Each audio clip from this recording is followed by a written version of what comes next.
Today we'll discuss about the subclavian artery. On each side, the subclavian artery arches laterally onto the first rib, passing between the anterior scalene muscle and the middle scalene muscle.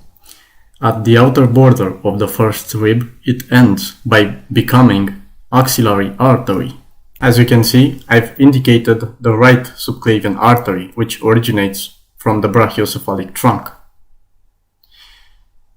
Now we'll indicate the branches of the subclavian artery, and we will start with the vertebral artery.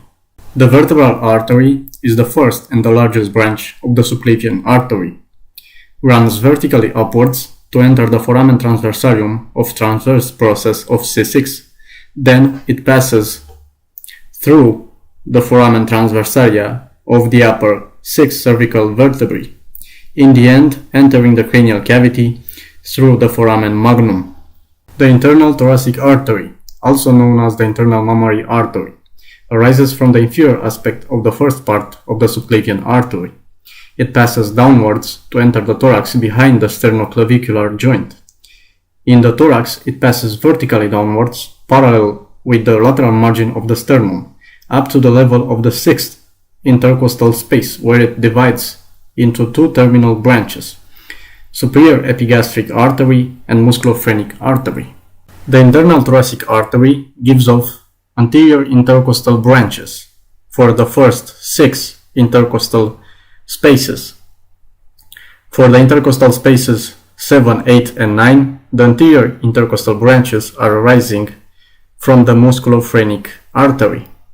Another important branch from the internal thoracic artery is the pericardophrenic artery, which runs downwards and accompanies the phrenic nerve.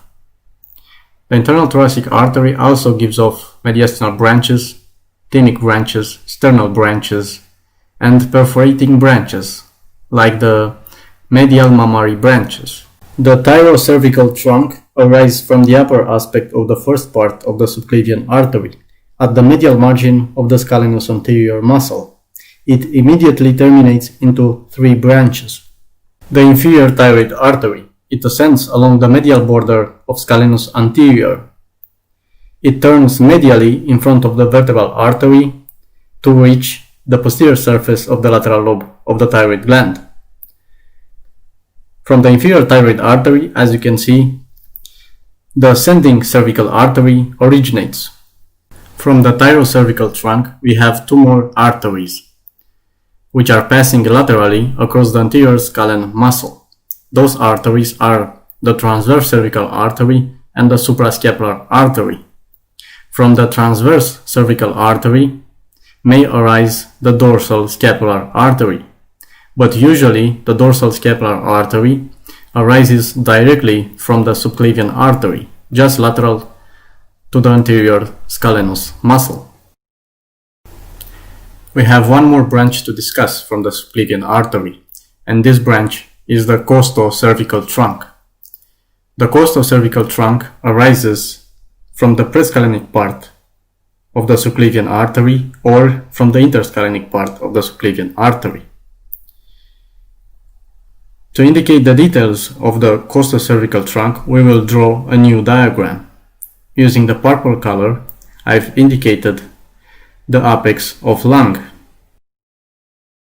I've also indicated the position of a cross-section through the subclavian artery related to the apex of the lung.